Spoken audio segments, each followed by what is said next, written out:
Hello दोस्तों, नमस्कार दोस्तों, कैसे हैं आप सब। दोस्तों, साइबर क्राइम से रिलेटेड अगर कोई भी इंसिडेंट गूगल पे, फ़ोन पे, फाइनेंशियल फ्रॉड आपके साथ हो गया है तो साइबर क्राइम की साइट पर जाकर जल्द से जल्द रिपोर्ट को लॉन्च करिए। ये पैसा दोस्तों मेहनत से कमाया जाता है और किसी और को नहीं देना है। तो साइट पर जाकर रजिस्टर करिए, कंप्लेंट फाइल करिए। तो आज के वीडियो में मैं आपको स्पेशल इसी के बारे में बताऊंगा कि साइबर क्राइम की रिपोर्ट हम घर बैठे ऑनलाइन कैसे कर सकते हैं। तो चलिए वीडियो को स्टार्ट करते हैं। और दोस्तों, आज का वीडियो साइबर क्राइम की रिपोर्ट हम ऑनलाइन घर बैठे कैसे कर सकते हैं। अगर कोई फ्रॉड हो गया है आपके साथ, कोई धोखाधड़ी हो गई है लोन से रिगार्डिंग, या यूपीआई, फोन पे, गूगल पे के थ्रू, तो कैसे हम साइबर क्राइम की रिपोर्ट ऑनलाइन दर्ज कर सकते हैं। आज के वीडियो में मैं आपको इसी के बारे में स्टेप बाय स्टेप बताऊंगा। तो इसके लिए दोस्तों सबसे पहले हम गूगल में टाइप करेंगे साइबर क्राइम रिपोर्ट, एंटर मार दीजिए। साइबर क्राइम का आपका सीधा जो पहला पोर्टल आएगा आपने उस पर क्लिक कर देना है। अब हमारी साइट खुल रही है। ये हमारी साइट कुछ इस टाइप से शो करती है। तो आप यहाँ पर वो ये देखिए, आप देख सकते हैं वुमेन चिल्ड्रन रिलेटेड क्राइम अगर कोई हो गया है, कोई बुलिंग कर रहा है, उससे आप यहाँ पर कर सकते हैं। कोई फाइनेंशियल फ्रॉड, यूपीआई जो मैं बता रहा हूँ आपको वो हो गया तो यहाँ पर। और अगर कोई धोखाधड़ी या आपको धमकी धमकी देता है तो अदर क्राइम हम यहाँ पर रजिस्टर कर सकते हैं। तो मैं आपको ऑनलाइन फ्रॉड से रिलेटेड बता रहा हूँ, तो हम यहाँ पर फाइनेंशियल फ्रॉड पे क्लिक कर देंगे। फाइल अ कंप्लेंट पर क्लिक कर दीजिए। आई एक्सेप्ट पर क्लिक कर दीजिए। अब सबसे पहले दोस्तों हमें यहाँ पर अपना लॉगिन आईडी क्रिएट करना है। अगर हमने कभी नहीं किया है लॉगिन इस साइट के ऊपर, तो हमें click here for new registration पर क्लिक करके अपनी डिटेल्स, स्टेट वगैरह यहाँ पर, ईमेल आईडी, मोबाइल, ओटीपी वगैरह यहाँ पर डाल के सबमिट करना है। जैसे ही हम यहाँ पर मोबाइल ईमेल डालेंगे, हमारे मोबाइल या ईमेल पे ओटीपी चला गया है। ओटीपी डालने के बाद हमें यहाँ पर कैप्चा डाल के जस्ट सबमिट बटन पे क्लिक कर देना है। इसके बाद हमारी साइट कुछ दोस्तों, मैं आपको ये एक डेमो करके दिखा रहा हूँ। तो मैंने एक ऐसी ही मेल आईडी जनरेट करी है। आप अपनी जो आपकी प्राइवेट मतलब पर्सनल ईमेल होगी, आपने उसी से लॉगिन करना है। Date of birth, mobile number डालना है एज पर आपके डॉक्यूमेंट्स के हिसाब से, प्रेजेंट एड्रेस वगैरह वगैरह, और सेव कर देना है इसको। तो देख सकते हैं आप, आपने यहाँ पे नाम, mobile number, date of birth, gender, आपकी ईमेल आईडी, फादर नेम, नीचे प्रेजेंट एड्रेस में प्रॉपर एड्रेस के साथ पुलिस स्टेशन, तहसील कौन कौन सी आपकी पड़ती है, ये डालने के बाद आपने सेव एंड कंटिन्यू पे क्लिक कर देना है। इसके बाद दोस्तों इंसिडेंट की डिटेल्स डालनी है हमने। हमारे मतलब ये 4 मेन स्टेप हैं। यहाँ पर आपका फाइनेंशियल फ्रॉड हुआ है तो सब कैटेगरी में अपना डालना है कि यूपीआई रिलेटेड हुआ है, इनमें से आपका क्या हुआ। मान लीजिए यूपीआई रिलेटेड है, गूगल पे, फोन पे पे है, आपने किसी को पैसे गलत भेज दिए या किसी के क्यूआर कोड के थ्रू आपने उसको पैसा भेज दिया है। लॉस्ट मनी, अगर आप मनी खो चुके हैं, यस कर दीजिए। इसके बाद हमें यहाँ पर जिस विक्टिम के खाते में हमने पैसा डाला है वो कौन से बैंक का खाता है, जब आप उसको गूगल पे करते हैं तो वहां पर उसका खाते का नंबर आ जाता है कि कौन सा बैंक का है। मान लीजिए स्टेट बैंक ऑफ इंडिया है, यहाँ पर ये डाल दीजिए।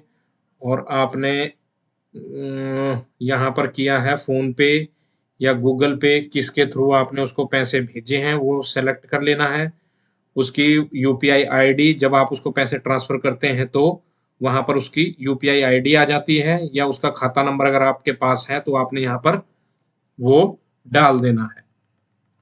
डालने के बाद मान लीजिए आपके पास उसका यूटीआर नंबर या ट्रांजैक्शन नंबर है कोई भी, वो आता ही आता है, 12 डिजिट का होता है ये भी आपने यहाँ पर डाल देना है। कितनी अमाउंट आपने डाली है उसको खाते में, कौन सी तारीख में डाली है, ये भी आपने यहाँ पर टाइम के साथ मान लीजिए सुबह के 8 बजे आपने उसको भेजा है।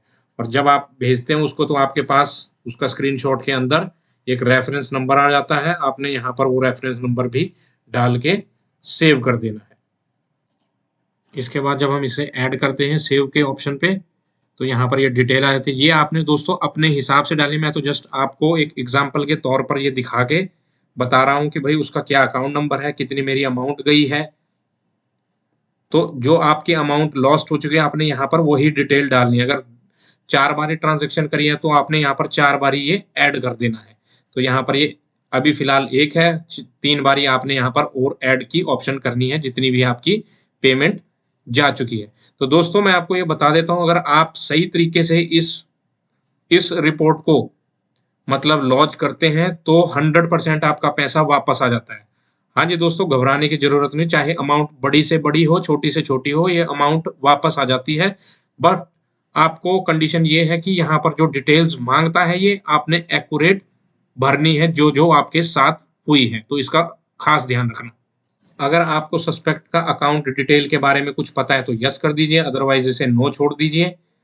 Approximate date and time of incident, कब हुआ है ये, कितने बजे हुआ है। अगर आपने कोई डिले नहीं किया है मतलब 7 दिन के अंदर अंदर, या हमें जल्द से जल्द ये अपडेट लॉन्च करनी होती है, तो ये रिपोर्ट हमें डिले नहीं करनी होती है। जितनी जल्दी जब भी आपकी अमाउंट लॉस्ट होती है तो आपने 24 घंटे 48 घंटे के अंदर अंदर ये कर देनी है। Is there any delay in reporting, no कर देना है आपने यहाँ पर। Where did the incident, mobile app के थ्रू हुआ है या किसके थ्रू हुआ है, आपने यहाँ पर सच सच बता देना है। और यहाँ पर डिस्क्रिप्शन 1500 वर्ड्स के अंदर अंदर आपने कुछ लिख देना है कि भाई आप यहाँ पर कुछ भी लिख सकते हैं। जैसे मैं आपको बता, तो जैसे मैंने दोस्तों यहाँ पर अपनी कुछ ऐसी ही हिस्ट्री लिख दी है, जैसे someone called me to take loan and said to me that I have to pay 500 in starting for processing fees, after that I have transferred the amount and then he said to deposit more amount. इस type का आपने कुछ जो भी आपके साथ incident हुआ है यहाँ पर आपने कंप्लीट ब्रीफिंग में लिख देना है। तो ये हो गई हमारी सस्पेक्ट की इंसिडेंट जो हमारे साथ हुआ है उसकी डिटेल। इसके बाद आपने इसको सेव एंड नेक्स्ट पे क्लिक कर देना है। और सबसे बड़ी बात, आपने यहाँ पर सपोर्टिंग एविडेंस जो आपके पैसे कटे हैं यूपीआई, उसके आपने स्क्रीनशॉट लेकर सारे का एक पीडीएफ बना के यहाँ पर ऐड कर देना है। यहाँ पर हमने जैसे एविडेंस लगा दिया है, मोबाइल ऐप का नाम लिख दिया है और सेव एंड ड्राफ्ट नेक्स्ट पे हमने क्लिक कर देना है। ये हमारी यहाँ पर आपने ऐड की ऑप्शन पे क्लिक करके ये हमारी डिटेल ऐड हो गई है। अब हमने यहाँ पर नेक्स्ट करना है। तो सस्पेक्ट डिटेल, अगर आपको उसका कुछ नाम नूम पता है, आईडी उडी है आपके पास, तो आप यहाँ पर लगा सकते हैं। उसकी कोई फोटो वगैरह कुछ भी आपके पास है, अदरवाइज इसे सेव्ड एंड नेक्स्ट पे क्लिक कर दीजिए। कंप्लेनेंट डिटेल, जो इसकी कंप्लेंट कर रहा है, जैसे मैं कर रहा हूँ, तो हमने यहाँ पर अपना नाम डाल देना है, डेट ऑफ बर्थ और अपना एड्रेस, जो भी आपका प्रॉपर एड्रेस पड़ता है। और एक आपने यहाँ पर अपना proper ID card, voter card, driving licence, PAN card, passport कुछ भी यहाँ पर करके अपलोड पे क्लिक कर देना है और सेव एंड प्रीव्यू पे कर देना है।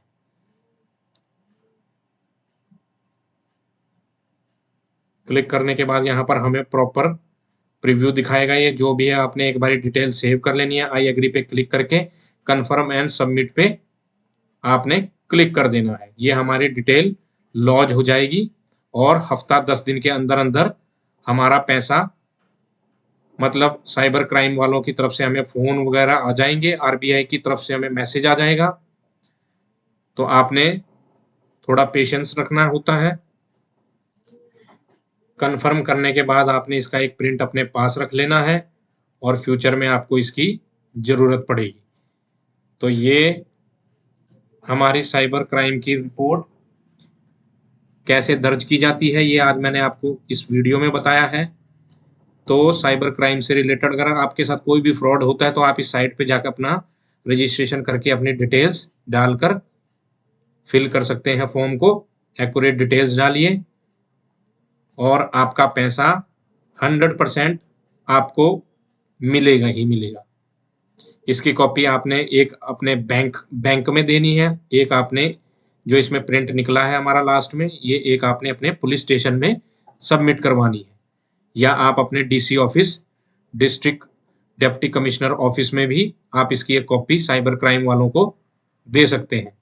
तो जितनी जल्दी होगा वो आपकी अमाउंट का पता करते हैं और आपको पैसा वापस करने की पूरी कोशिश करते हैं।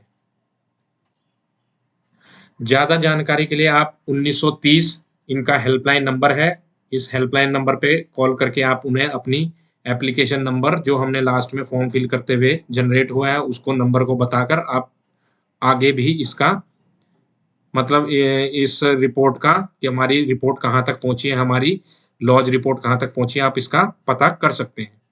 तो ये था दोस्तों मेरा आज का वीडियो, आशा करता हूँ आपको अच्छा लगे। अगर वीडियो अच्छा लगे तो ज़्यादा से ज़्यादा अपने दोस्तों, फैमिली, रिश्तेदारों में शेयर करें जो वाकई में अपनी अमाउंट खो चुके हैं। तो साइबर क्राइम से रिलेटेड अपडेट रहिए, किसी को अपना OTP पासवर्ड शेयर ना करिए, बैंक डिटेल्स, आधार कार्ड वगैरह किसी से भी शेयर ना करें। तो जल्दी मिलते हैं दोस्तों एक नए वीडियो के साथ, तब तक के लिए टेक केयर।